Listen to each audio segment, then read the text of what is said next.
Welcome back, everyone, to the locker room. We're not done yet, as Max just said, because now we bring in Cale Steed of Press Pass Sports to tell us what we learned tonight. It's becoming a thing. Yeah, we learned some things. I told you this earlier. One thing I learned is that Tascosa can score in bunches. Now, they've just beat who's been put in front of them, but they've done a good job of doing so. You know what I've learned so far? What's that? I'm terrible at picking games. I need to stop. Okay. I just need to quit. But anyway, you're right about Tascosa. You picked Tascosa to beat Lubbock High. Yeah, I think everybody. You got that one. Over 60 points a game so far in district, and today, no hiccups in this one. They didn't mess around. They didn't play with their food. No, they did in not. this game, and they just stuffed Lubbock High. So they're out 2-0. They still have Emerald High and Abilene High on the schedule. They got Lubbock Monterey. So they still got a lot of meat left on that bone. They do, and man, the Emerald High Sandies are going to be kicking themselves because they were up 21-0 against a team that some assume could win this district. You had them on the ropes. On the ropes. And you let them lose. 24-21, Abilene High scores 24 unanswered. And again, you lose that game in the second half. They had a chance late. Jet Lopez threw a pick within the last minute and a half. But the good thing is that game's out of the way. You're 1-1. And Sure. I think they roll through the rest of the district until Tascosa. So they still have a chance to host a playoff game. That's a good thing in that district. Yeah, and it could you don't want to go to El Paso. Yeah, could set up a very, very intriguing matchup with those two rivals against one another.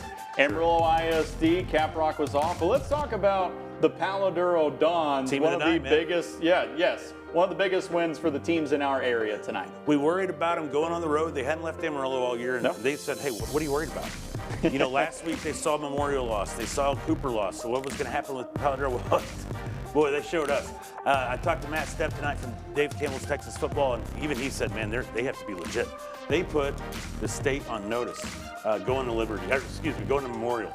And they did it really in a balanced fashion. We saw one of the most complete games that we've seen from the team, from Deuce Reese, and then they said, oh, by the way, we can run it right at you as well when we get a lead. Over 250 yards rushing tonight to James Kidd and then Raymond Johnson, both with close to 100 yards with 2 touchdowns, and we're in deep Deuce, man.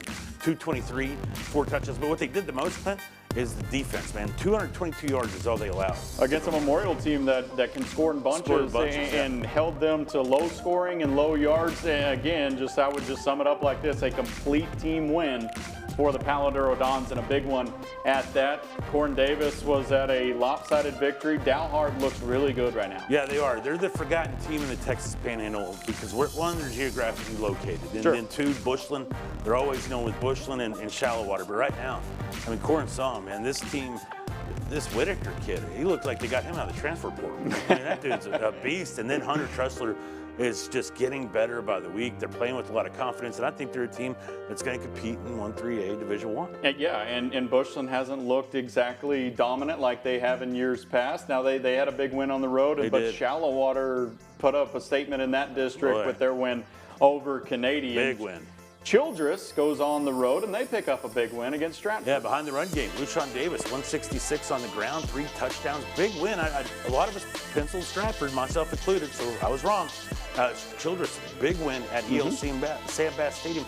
You don't see 41 points a lot. No, you don't. You see Stratford score a lot of points, run the football effectively, but you don't see them get bullied at home very often. How about the 6-man squads? Arguably the best 6-man team in the area, the Cloud Mustangs. You got to see them tonight. I did.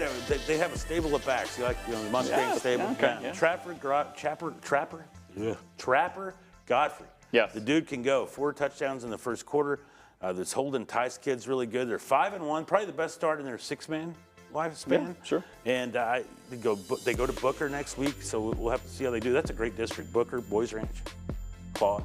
It's going to be a good 5 weeks, 6 weeks here. It's going to be a good week next week. We get away from all these bye weeks. Finally. We get district play. Almost everybody's back in district action next week. Excited for a busy. We get a new problem next week. We're going to be a little bit busier, so it's going to be fun. How much time we got? About 10 seconds. All right. What you got? We're going to Norman tomorrow. This guy and I get to go watch Benny Arbuckle. Ben Arbuckle, offensive coordinator, has been doing an unbelievable job in Norman for the Oklahoma Sooners. They should beat up on Mercer State, and then, man, they have a big one against the Longhorns the following week. Thank you for joining us on The Locker Room.